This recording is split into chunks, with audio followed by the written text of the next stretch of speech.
KL experience what it feels like to be a true engineer. KL deemed to be university.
Breaking news చూస్తున్నాం. అంతర్జాతీయంగా నెలకొన్న భౌగోళిక రాజకీయ ఉద్రిక్తతలు దేశీయ స్టాక్ మార్కెట్లను కోలుకోలేని దెబ్బతీశాయి.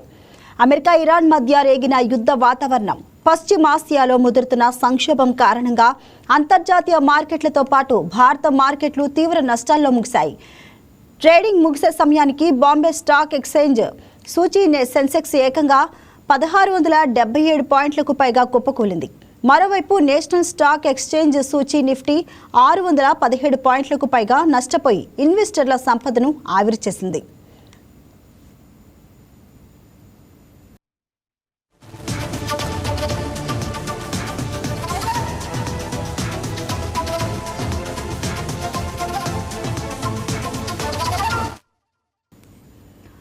అమెరికా ఇరాన్ సైనిక స్థావరాలపై దాడులు చేయడం ప్రతిగా ఇరాన్ కూడా ఎదురుదాడులకు దిగడంతో గ్లోబల్ మార్కెట్లు ఒక్కసారిగా కుదుపునకు లోనయ్యాయి.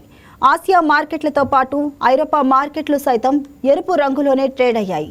యుద్ధ భయాల నేపథ్యంలో ఇన్వెస్టర్లు ఈక్విటీల నుంచి పెట్టుబడులను ఉపసంహరించుకొని సురక్షితమైన బంగారం వంటి ప్రత్యామ్నాయాల వైపు మొగ్గు చూపడం మార్కెట్ల పతనానికి ప్రధాన కారణమైంది.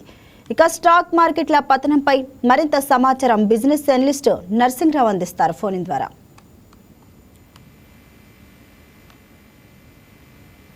నమస్తే అండి నరసింహరావు గారు. ఎస్ అండి, అమెరికా ఇరాన్ ఉద్రిక్తతలు భారత స్టాక్ మార్కెట్ పై మరి ఇంత తీవ్ర ప్రభావం ఎందుకు చూపుతున్నాయి? ఒకటి ఏంటంటే మనం అంతర్జాతీయంగా చూసుకుంటే కనుక అమ్మకాలు ఒత్తిడి అనేటువంటిది అక్రాస్ బోర్డ్ అనేటువంటి జరుగుతుంది. ఇండియన్ స్టాక్ మార్కెట్లోనే కాదు, ఏషియాలో ఉన్నటువంటి కొరియన్ మార్కెట్లో కానీ and at the same time Chinese మార్కెట్లలో కూడా మనం ఈ టైప్ ఆఫ్ అమ్మకాలు అనేటువంటిది క్లియర్ కట్ గా చూస్తున్నాం మనం. తర్వాత అదే రకంగా ఏంటంటే మదుపర్లు అంటే విదేశీ పెట్టుబడిదారులు అండ్ మదుపర్లు ఎవరైతే ఉన్నారో వాళ్ళందరూ కూడా క్లియర్ కట్ గా అమ్మకాల్లో వచ్చి చూస్తున్నాము. అదొక రెండో పాయింట్ కింద చూస్తున్నాము. అండ్ మూడో పాయింట్ చెప్పాల్సి వస్తే కనుక రూపీ మళ్ళీ అంటే మనం డాలర్తో రూపీ గురించి మాట్లాడుకోవాల్సి వచ్చినప్పుడైతే 95 నుంచి 96 వైపు పరుగులు అనేటువంటిది పెడుతున్నారు కాబట్టి సో అదొక బ్యాడ్ న్యూస్ కింద మనం చెప్పుకోవచ్చు. సో ఇప్పుడు ఈ మూడు కారణాలు దృష్టిగా చూసుకుంటే స్టాక్ మార్కెట్ లో అమ్మకాలు ఒత్తిడి అనేటువంటి మనం చెప్పుకోవచ్చు. ఓకే, అంటే సార్ ఇప్పుడు ప్రెసెంట్ అంటే ఈ పతనం అనేది టెంపరీయా లేక ఇంకా మరికొన్ని రోజులు కొనసాగుతుందంటారా? సో ఇప్పుడు ఉన్నటువంటి అనిశ్చితి పరిణామాలు ఏవైతే ఉన్నాయో అవి కొంతకాలం తగ్గిపోయేటువంటి అవకాశం ఉంది. అయితే కనుక పశ్చిమాసియాలో కొంతవరకు శాంతి నెలకొల్పేటువంటి అవకాశం ఉంది అని చెప్పేసి ఇంతవరకు అనుకున్నాం. బట్ మళ్ళీ అమెరికా వాళ్ళు ఏం చెప్తున్నారంటే కనుక యుద్ధ భయాలు తీసుకోవడం నెగోషియేషన్ లేవు అన్నట్టు చెప్తున్నారు. కాబట్టి అది చాలా వరకు ఇంపాక్ట్ కలిగించేటువంటి అవకాశం ఉంటుంది. అండ్ స్వల్పకాలంగా చూసుకుంటే అంటే రాబోయేటువంటి 2-3 నెలల పాటు అభివృద్ధి కనబడేటువంటి అవకాశం మనకు క్లియర్ కట్ కనబడుతుంది. ఎస్, అంటే ప్రస్తుతం మరి అంటే ఏ రంగాల షేర్లు ఎక్కువ ఒత్తిడిని ఎదుర్కొంటాయంటారు? సో ఇది బ్రాడ్ బేస్ మార్కెట్ సెల్లింగ్ కింద మనం చూసుకోవచ్చు. ఎందుకంటే ద్రవ్యోల్బణం ఎప్పుడైతే అంతర్జాతీయంగా అనిశ్చితుందో ఎఫ్ఐఎస్ అందరూ కూడా లార్జ్ క్యాప్ వాళ్ళకి హోల్డింగ్స్ చాలా ఎక్కువ ఉంటాయి కాబట్టి లార్జ్ క్యాప్ స్టాక్స్ మీద కొంతవరకు మిడ్ క్యాప్ స్టాక్స్ మీద కూడా అమ్మకాలు వచ్చేటువంటి క్లియర్ గా కనబడుతుంది మనకి.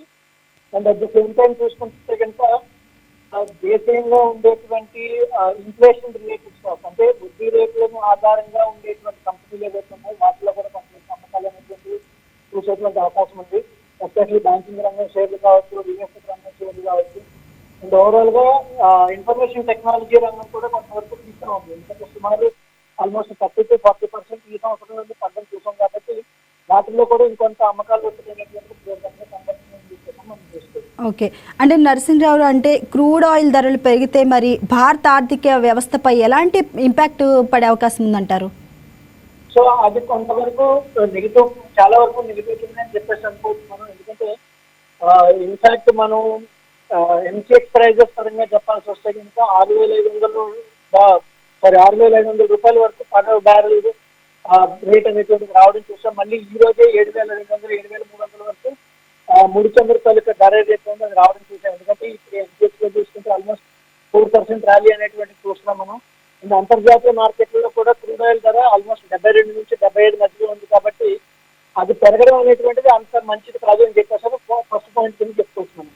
అండ్ రెండోది ఏంటంటే కనుక క్రూడ్ ఆయిల్ పెరగడం కన్నా కూడా పశ్చిమాసియా అనిశ్చితి ఏదైతే ఉందో మనకి రాబోయేటువంటి సప్లై చైన్ కన్సర్న్స్ ఏవైతే ఉన్నాయో అది చాలా వరకు దెబ్బతినేటువంటి అవకాశం ఉంది కాబట్టి అది కొంతవరకు నెగిటివ్ కింద మనం చెప్పుకోవచ్చు. ఎస్, అంటే ఫైనల్లీ సార్ ఇప్పుడున్న సిచ్యువేషన్కి మరి రీటైల్ ఇన్వెస్టర్లకు మీరిచ్చే సలహా ఏంటి?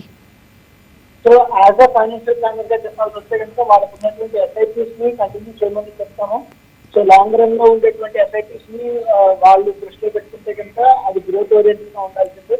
సో లంసమ్ అమౌంట్ ని ప్రూవ్ చేసుకోవాలి అనుకునేటప్పుడు అయితే కనుక కొంతవరకు బ్యాలెన్స్ నెట్వర్క్ ఫండ్స్ పెట్టి మూవ్ అవ్వడం మంచిది అవుతుంది. Especially small cap and mid cap ఉంటే కనుక వాటిల్లో కొంతవరకు వెయిటేజ్ తగ్గించుకుంటే మంచిది. And large cap and mid cap ఉంటూ at the same time balance advantage లేదా మల్టీ అసెట్ లాంటి వాటిలో తెలిసే కనుక అంటే కొంతవరకు బంగారంలోని, సిల్వర్లోని, at the same time large cap లోని, డెట్ లో ఉండేటువంటి మ్యూచువల్ ఫండ్స్ ఏదైతే ఉన్నాయో వాటిలో పెట్టుబడి పెట్టుకోవడం మంచిదని చెప్పేసి చెప్తాను. Yes, thank you sir.